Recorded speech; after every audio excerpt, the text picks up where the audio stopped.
Salut, j'espère que tu vas bien. Je suis Mohamed, le cofondateur de Gymkey et aujourd'hui on se retrouve pour une nouvelle vidéo dans laquelle je vais te parler de la configuration de ton compte Instagram.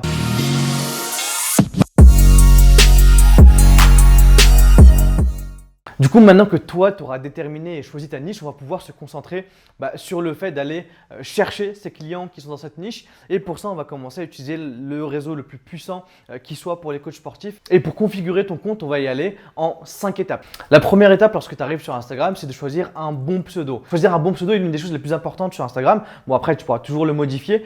Mais du coup, le pseudo va simplement permettre aux utilisateurs de pouvoir te retrouver facilement et de comprendre directement ce que tu fais et ce que tu proposes. Du coup, comment est-ce que toi, en tant que coach sportif, tu vas choisir ton pseudo?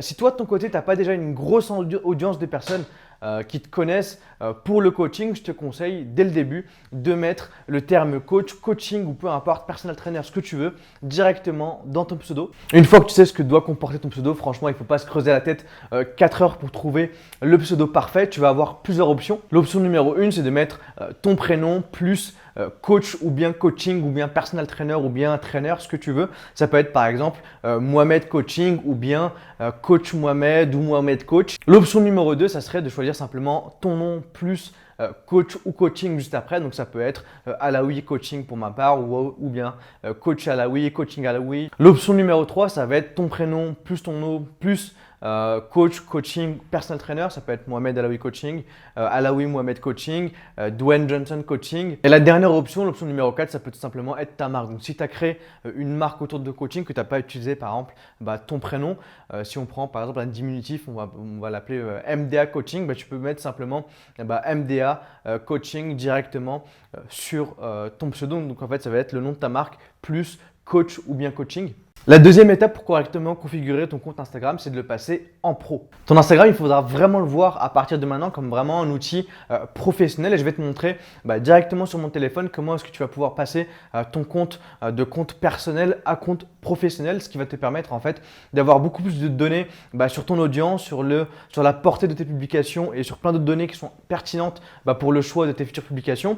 Et ça va également te permettre d'être facilement retrouvé par rapport au métier et à l'activité que tu vas affiché. Donc je vais passer sur mon téléphone et je vais te montrer ça tout de suite. Donc là on se retrouve directement sur mon compte Instagram. C'est un faux profil de coach que j'avais déjà créé. Du coup pour passer en mode professionnel, il te suffit d'aller en haut à droite avec le menu hamburger que tu vois juste ici. Une fois que c'est fait, d'appuyer sur paramètres. Une fois que tu as appuyé sur paramètres, on va aller dans compte. Et tout en bas de la page, tu vas avoir passé à un compte professionnel qui est affiché en bleu. On va faire ça tout de suite. Passer à un compte professionnel, continuer. S'ils veulent continuer.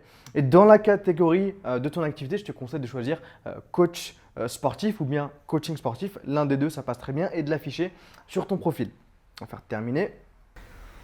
Du coup, ils vont te demander quel type de compte tu souhaites faire. On va partir sur un compte professionnel.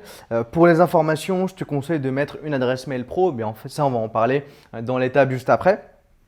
De mettre un numéro de téléphone. Tu vas mettre suivant. Tu peux le connecter à une page Facebook, ne pas associer. Moi, je te conseille de l'associer à ta page Facebook. Mais moi, vu que je n'ai pas envie de l'associer, je ne l'associe pas.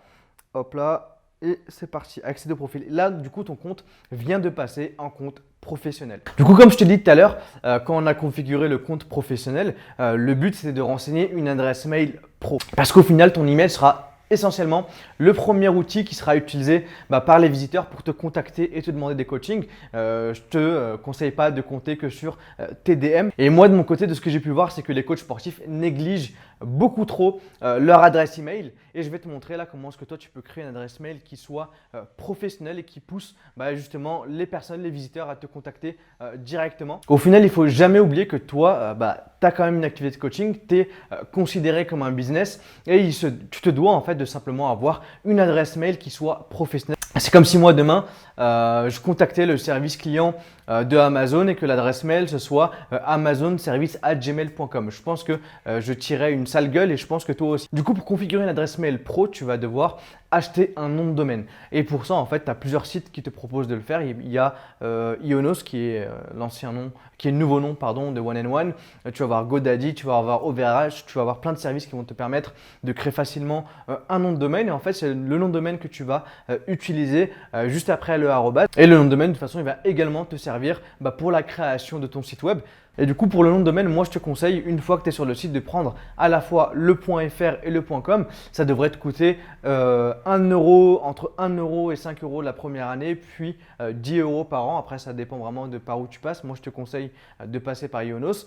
Et après, si tu veux des noms de domaine un peu plus pimpés, un peu plus funky, tu peux prendre le nom de domaine que tu veux, mais ça te coûtera beaucoup plus cher. Ça peut monter à des centaines d'euros l'année. Une fois que toi, de ton côté, tu auras acheté ton nom de domaine, tu pourras le configurer simplement à ton outil de messagerie préféré. Ça peut être Gmail, ça peut être Outlook, peu importe. Et si tu ne sais pas comment faire, n'hésite pas à me demander en commentaire si tu as besoin de ton côté d'une vidéo démonstration de comment plugger et connecter son nom de domaine à une adresse email. La quatrième étape, ça va être de laisser le choix à tes visiteurs sur le moyen de contact. Maintenant que tu vas avoir configuré ton adresse email, ça va te faire une option de contact en plus des DM, mais tu as certaines personnes qui ne seront pas toujours à l'aise par le fait de t'envoyer une adresse mail ou de t'envoyer un DM, et ces personnes pourront peut-être préférer l'envoi d'un message ou bien un appel directement. Alors laissant le choix en fait de l'option de contact, tu vas simplement éviter de perdre des personnes bêtement et augmenter tes chances de te faire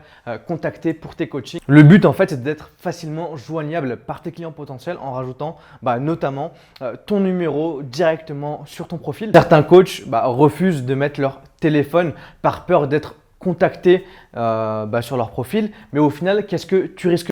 Au final, la seule chose que tu risques, c'est d'être contacté par des types comme moi qui veulent te proposer leur application avec un essai gratuit de 7 jours pour délivrer la meilleure expérience de coaching possible à tes clients.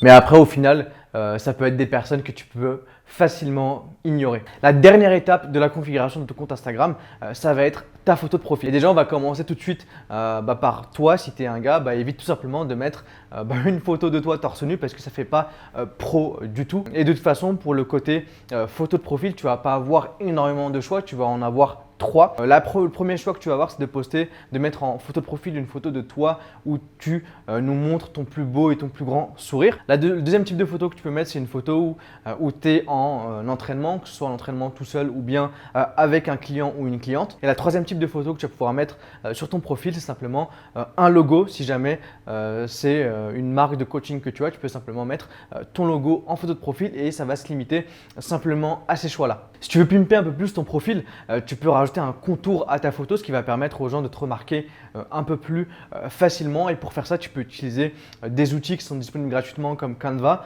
Moi, de mon côté, j'ai utilisé Adobe XD. C'est un outil que je trouve très simple à utiliser. D'ailleurs, si tu veux que je te fasse un tutoriel sur cet outil par rapport aux différentes choses que tu peux créer pour ton coaching, n'hésite pas à me le dire directement en commentaire. Et au final, il devrait y avoir une 6e étape à cette vidéo, mais je t'en parlerai dans une autre vidéo. C'est concernant ta bio parce que c'est l'une des choses les plus importantes sur Instagram. Je t'en ferai une vidéo entière qui sortira dans les prochains jours. En attendant, moi je t'invite à t'abonner à la chaîne Jimky si ce n'est pas déjà fait, à activer les notifications pour ne pas rater les prochaines vidéos et également d'aller essayer Jimky pendant 7 jours. On te demande pas ta carte bleue, tu peux te créer un compte en 3 minutes et ça va te permettre de délivrer la meilleure expérience de coaching possible à tes clients. Et de mon côté, j'ai plus qu'à te souhaiter de très bons coachings et surtout, prends soin de toi.